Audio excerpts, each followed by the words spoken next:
What up, though? And welcome to the Boss Up Ball Out podcast, your trusted source for Detroit Lions news and rumors. It's your man, Kurt Steele, on today's show. I look at some tough, upcoming roster decisions for the Detroit Lions. Do the crew a favor. Like the video and share it with other Lions fans just like yourself. If you like the content, please subscribe to the channel. We are on our way to 2,000 subscribers, and we are currently at 1788 at the time of this live stream. Join us and become a part of the Boss Up family. If you are new to the channel and don't know how this show works, we look at Detroit Lions news, headlines, or takes. If we agree, we say they are bossed up. If we disagree, we say they are balled on. And we give our take on why we agree or disagree. But for live shows, it's a little different. I want you guys in the comments, if you agree, put hashtag bossed up. If you disagree, put hashtag balled on. And tell me why. I'll put your comments on the screen and we will talk about it together. Now let's look at the topics for today. Some tough roster decisions on offense, of course. Some surprise roster decisions on defense.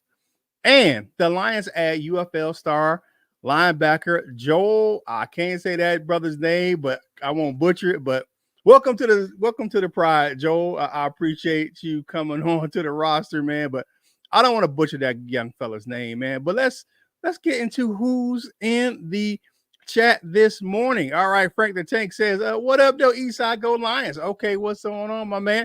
Doug Michael Rosen says St. Brown, Gibbs 83. That is Isaiah Williams, and 33 Sayon Vaki. And Raymond seem they are all loaded with short intermediate passing targets, sorely missing a proven possession Jefferson type receiver for deep threats. JMO, yes, but he's just one.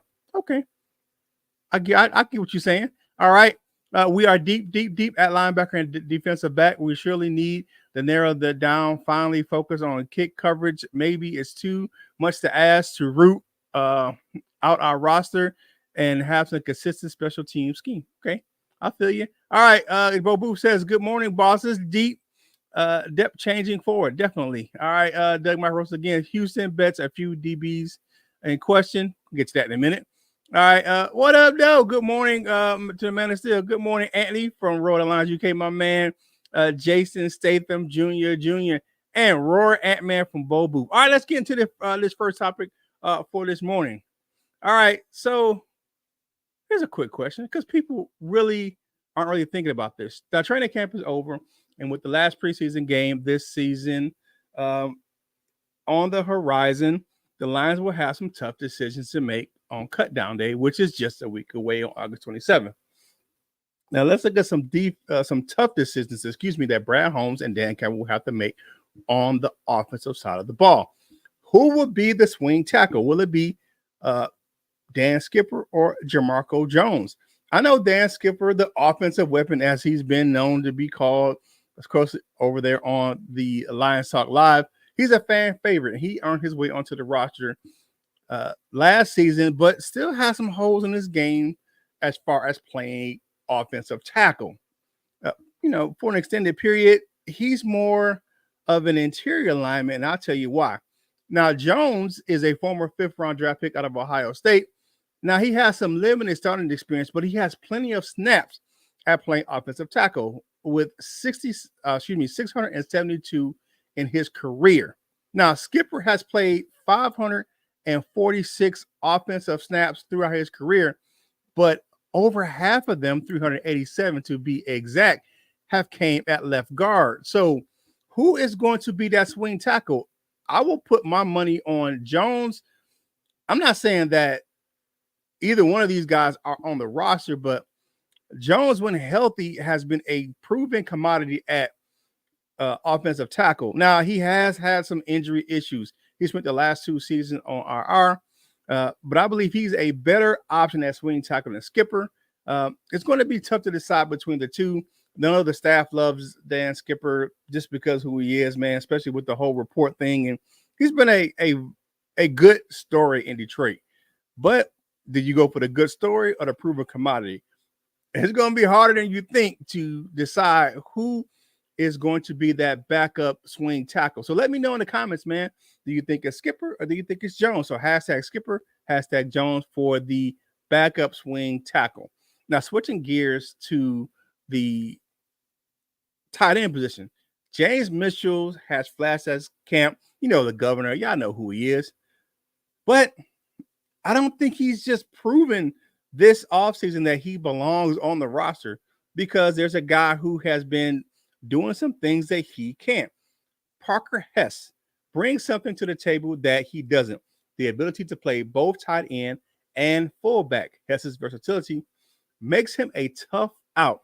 It's going to be interesting to see who makes that final roster spot at tight end because I know, and like you guys should know, that we know that Sam Laporta is the starter with Brock Wright backing him up, and the good pass catching tight end Shane Silstra is that third guy.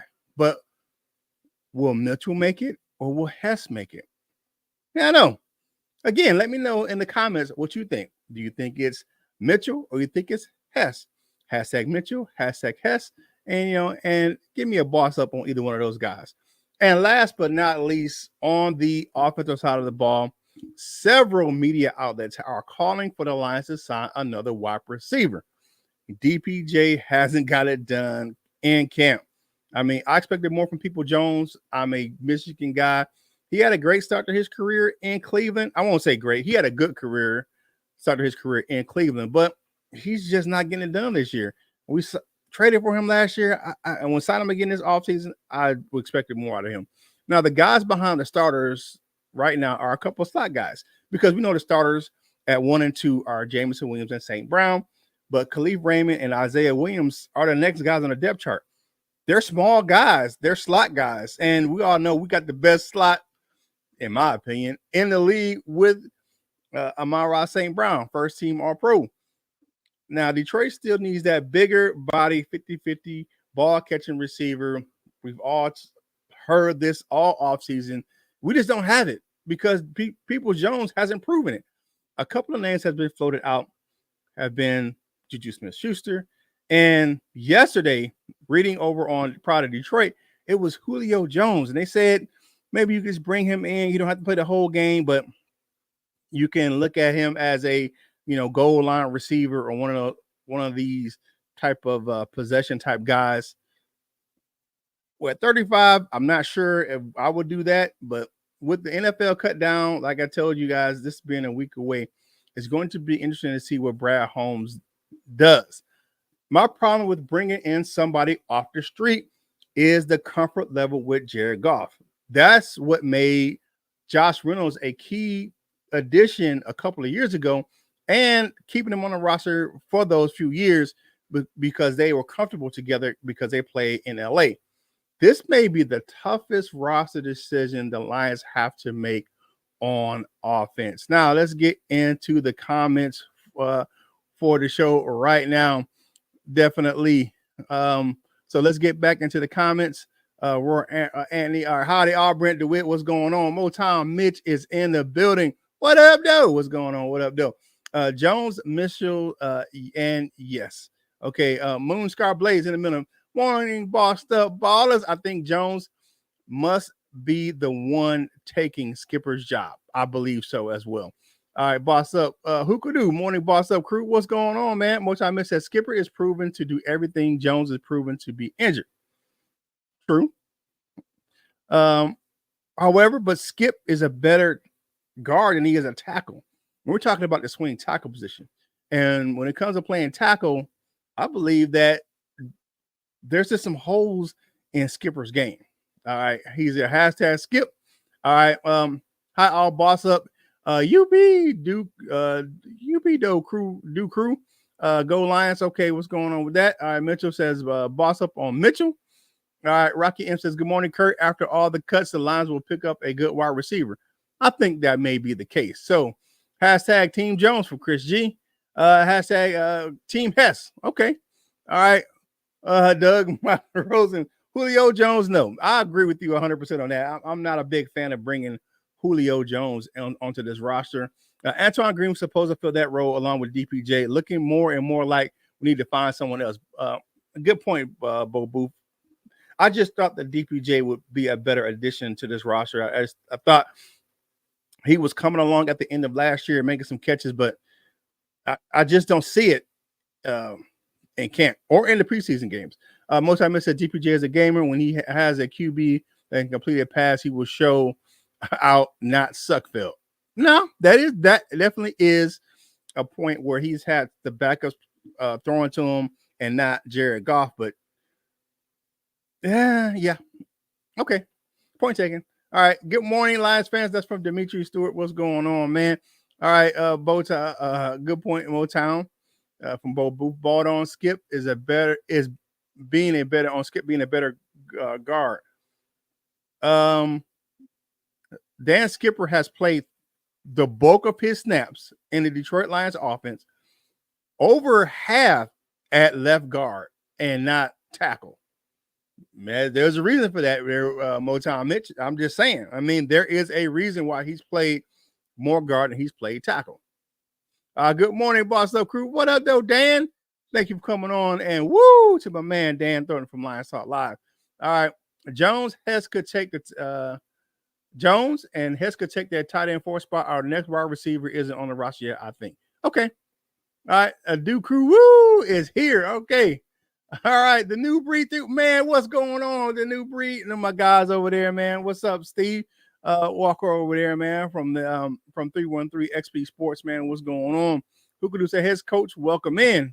Doug said DPJ just doesn't have the spirit of Monrod. I don't think a lot of people don't have that spirit that Monrod St. Brown has, man. The Sun God is a beast. All right, who does that? Who does that? Yeah, that's the truth.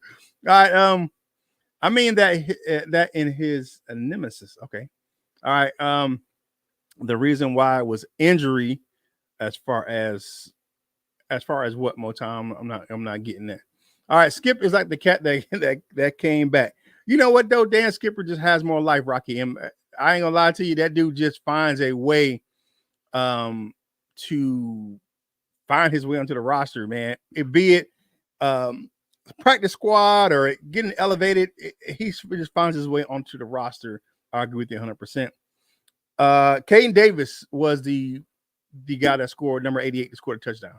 All right, and last one, Fountain. I think I can see this team and Isaiah Williams as well. Yeah, I think Isaiah Williams. We're going to talk about him here in a little bit. But all right, let's get into what's going on the defensive side of the ball, because of course we got to talk about offense. We got to talk about defense too, and what some of the tough decisions are going to be made on defense as well. All right, so Brandon Joseph beats out CJ Moore for that final roster spot. Let's kind of take a look at that situation, right? Now, Brandon Joseph, in my opinion, to be honest with you, I think he's the 4th safety right now behind Kirby Joseph, Brian Branch, and Iffy, right? Well, maybe not. Don't shoot the messenger. And the only reason I'm saying this is because of CJ Moore's ability to play special teams.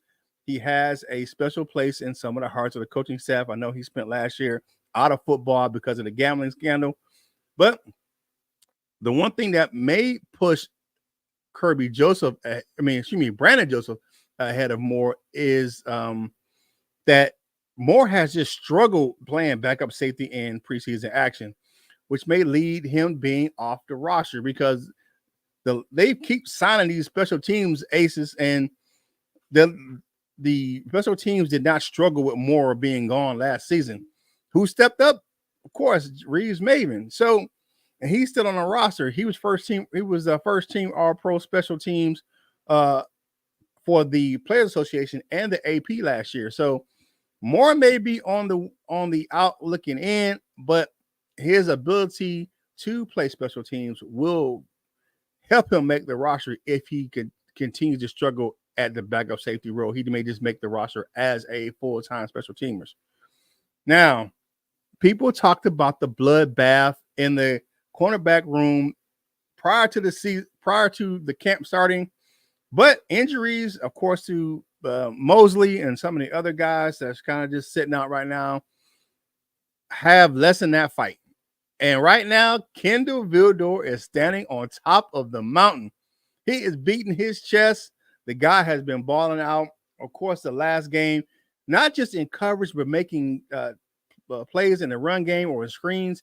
He's just been playing. I mean, the dude is balling. I can't. All I can say about Vildor is that he is the one that has stood out. Now, Vildor has had a good camp as well, but just not as good as Vildor. The one thing that Dorsey has going for him is his special teams play as a kick returner. But talked about this young fella just a few seconds ago, Isaiah Williams' possibility of making the roster with similar kick return skills can put Dorsey on the bubble. Okay, so let me know in the comments, man. Let me know hashtag Dorsey or hashtag Vildor. Who you got right there? And then, of course, the same thing with TJ Moore and Brandon Joseph. Hashtag Joseph, hashtag Moore. Put it in the comments, and we're going to talk about that in the middle. Now, in a minute, excuse me. Now, the last thing I want to talk about on defense is the real bloodbath on defense is that final spot at defensive end. Because we know Hutch, Davenport, and what AG said the other day about James Houston saying, let's scrap the Sam linebacker crap. We're going to let that guy do what he does and rush the passer.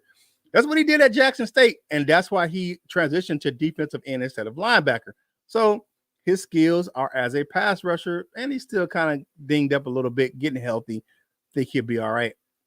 But those are the three guys that are currently, I think, a lock for this roster. Now, Matthew Best was signed to be that guy, but Isaiah Ukuwu has outplayed him in camp, and along with Mitchell Agudi. I think the final preseason game will be the final measuring stick for who gets that final roster spot at defensive end. Now, let me know in the comments, hashtag Betts, hashtag Agude, hashtag Akuwu, who will get that final roster spot at defensive end. Definitely we're going to look at that. So let's get back into the comments, man. All right. The real reason Skip, because the Lions were devastated with injury. I think he has some issues playing. I don't trust Skip out there on the island. Would you put Skip? Say if Motown Mitch, if we have a guy like, say Decker goes down. No, more importantly, say if Sewell goes down, would you put Skip out there on that right tackle? Would you trust him out there? Okay. Let me know in the comments. Would you trust him out there? All right. Bobu says Skip has grit. I like Skip. And there's TK85. Both those guys, man, they are practice squad warriors, man, who make their way on their roster from time to time. Gilmore might sneak in there too.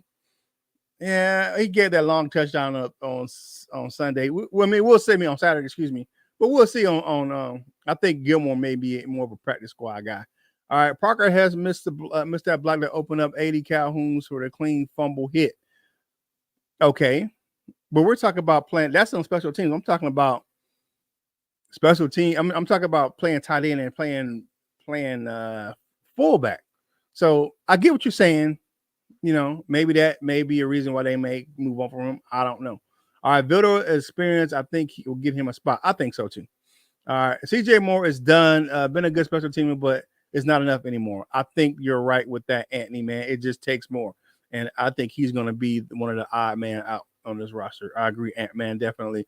Vildor, it has a fire in his soul, lit with grit from last game, definitely on a mission. And he's one of those guys, man. He's going to be remembered for that play that happened in the NFC Championship game where he just had that bad bounce off his helmet. It was just a freak play. And, he was in good position. I just think that he's just kind of going to get remembered for that. But hashtag Joseph. I agree with you. Hashtag Joseph. I want to see Broderick Martin against the Steelers. I definitely want to see him against the Steelers. Vildor is a beast, definitely coming in. Isaiah Williams will not be safe on the practice squad. He's an emergency QG. Sudfeld goes we'll keep another linebacker to play special teams. Okay. All right. Stephen Gilmore will beat out Dorsey and Vilder. Okay. Think so? Okay. Interesting take, Andy. Interesting take. All right. I'm rooting for Uku as well. Definitely. I am. He got hurt last game, but he came back in. Vilder, who could do. There you go. Joseph has continued to show the progression since he's been here. Should make the 53. Vilder has proven me wrong. Looking great. Cornerback depth so far. Houston might be gone. I don't know about Houston. I think with what AG said the other day, I think that they're going to keep him on a roster just to be a situational pass rusher. I just think that. 45 looks good. Cool. It needs a nickname. Yeah, I think so too. Gilmore not beating out anybody. He will be on the practice squad again. Frank Tank says, okay. All right. Dark Horse Williams is a lock. Okay. Williams is good. You know what I'm saying? I like what I've seen from Uku so far. Yep. He's definitely making a case above best. Gilmore is taking out to dry Sunday. Okay. Bo Booth says, I think I'd put Manu out there first. Okay. Before Skip and before Jones. That's what you're saying. Okay. I got what you're saying. All right. Our fourth tight end needs to play special teams. Okay. I get what you're saying. All right. Great Lakes. What up, though, Kurt? Hey, man. What up, though, man? Stephen Gilmore was cut. Was he cut? It was something I didn't see. It may have happened here while we're all on the air, so I'll definitely look at that. Newbury, I want to see Jake Fromm play. Well, I want to see him play too, just to see what he has. But it's going to be an uphill battle for him to make the roster. Anybody below Hood and Hooker, either Sudfeld or Fromm is going to be a hard chore to make the roster. Dr. Houston, I presume it seems the rumors of his demise are a bit premature. I believe so as well. I just think they were trying something with him, trying him at Sam, trying to versatility. But if you look at what happened in college, he was struggling at linebacker. So they put him at defensive end, and then saw what he provided at defensive end. And that's why he switched positions. And that's why he did what he did his first year in Detroit. All right, let's look at this last topic of the day, because we had a quick signing yesterday, and that may be the reason why we had can't confirm that about this Stephen Gilmore thing, is that the Lions added UFL star Joel Mann. I don't want to mess this dude's name up, definitely. But you look at this young fella, man, coming in, play for the Bears for a minute, definitely drafted former fourth round pick, played for the Bears, Panthers, and most recently these San Antonio Brahmas, a special teams guy, another special teams guy. I think that's why they may look at bringing him in. That's another reason why I'm looking at maybe they had the young fella Jefferson came in, he got hurt, so that's maybe one of the reasons why they signed this young fella. I'm not sure if he makes the roster or not, but I'll do like the signings. The special teams guy, one of the guys that could be down on the depth chart, but he was a outstanding linebacker for the San Antonio Brahmas, who got a great season last year for San Antonio in the UFL. So let's get back into what we're talking about here. Like now, I'm not sure if this young fella makes the roster. Let me know what you think about the signing in the chat. Definitely. Maybe the Lions hated what they had on special teams. No Jalen Reeves-Maybin. So much he's playing linebacker in the preseason. I mean, I would say this. Reeves-Maybin gave the Lions a good, change of pace linebacker during the season, especially when some of the guys were hurt or nicked up during the season. So I like Reeves-Maybin as a backup linebacker. He definitely can play coverage like nobody's business. I mean, I put him right up there with Anzalone as far as playing coverage against tight ends. He definitely plays well in coverage. All right. Do you think the Lions should try to get Hassan Reddick?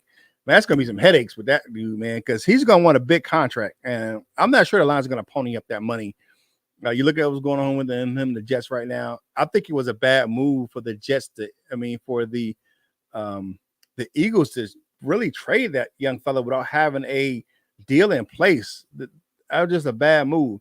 And I think on both parties for the Jets as well. They should have tried to had something in place when he got to New York. They should have had a deal already in place so he could have just got traded and signed a new deal. Maybe the line, okay, all right. So I think he was a special team player of the year in the UFL over Jake Bates. I think so too. I mean, Ayi Bunu my way. Okay. Thanks. I appreciate that. Hey, Kurt, what do you think about the new kickoff rules? I think it's going to be interesting. To be honest with you, I like it for one reason that it actually brings the kickoff back into the game. Because a lot of coaches don't want to give the ball up exactly on the 30. But if you can't cover, you can definitely, if you have coverage issues, you can definitely give up big yardage. Watching it in the UFL last year and the USFL and the XFL a couple of years prior, I like the rule just because of the fact that it brings the kickoff back into the game, because the kickoff rules were, it was making it harder and harder for teams to play kickoff. They would just take it at 25. They'll just kick it out of the end zone. So it brings that play back into the game. All right. A look at our starting position against Kansas. We can't operate like that. Okay. But it was a backup guys that played in against the Chiefs. Maven is the old guard and not going anywhere. No, he is not. No Julio, no Reddick, not Coach Fitz. I believe that 100%, Brent DeWitt. And salute to you, my fellow veteran. Has anyone considered Juju Smith-Schuster for wide receiver? That was a name that's been floated out there.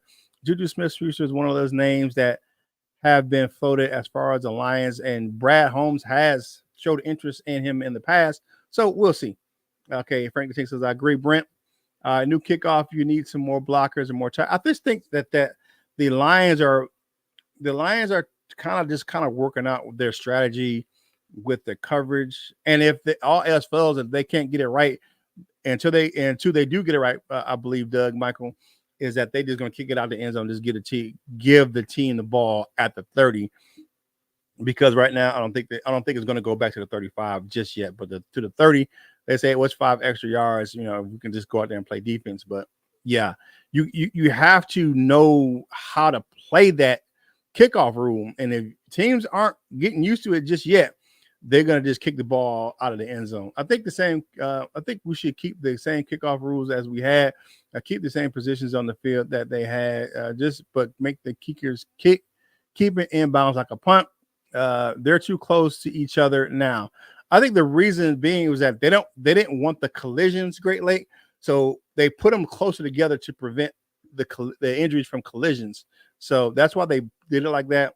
It was more of a safety thing than it was, but I mean, we'll see.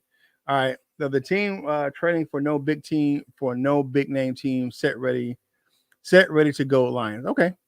All right. New kickoff rule sucks. Change needed to be made.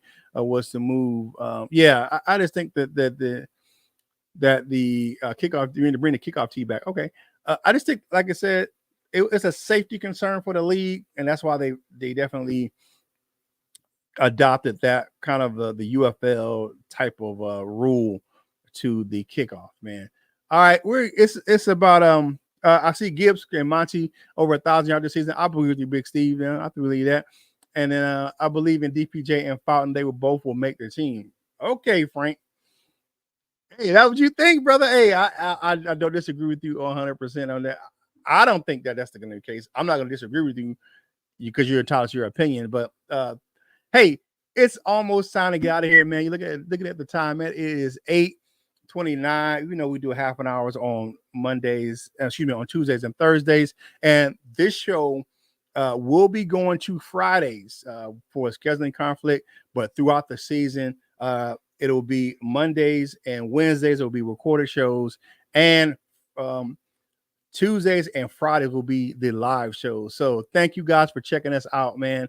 Definitely right here on the Boss Up Ball Out podcast. I appreciate you guys checking in with the show, man. Do me a quick favor, man. Follow the crew on your favorite social media platforms on X, Instagram, Facebook, all those platforms, man. You see them up on the screen. So definitely do that. And help us out, man. Definitely subscribe to the channel. If you're new to the channel, please subscribe. If you're not and you haven't subscribed yet, what you waiting on, man? It's free. It's free 99 and 50 free cents. So go ahead and subscribe to the channel. Thank you guys for hanging out with me right here on the Boss Up Ball Out podcast. We'll be back tomorrow with another recorded show. So do your man Kurt Steele a favor. Whatever you do in life, you got to boss up, ball out, and be the best version of you that you can be. Hey, this is Kurt Steele, and I will holla at you real soon.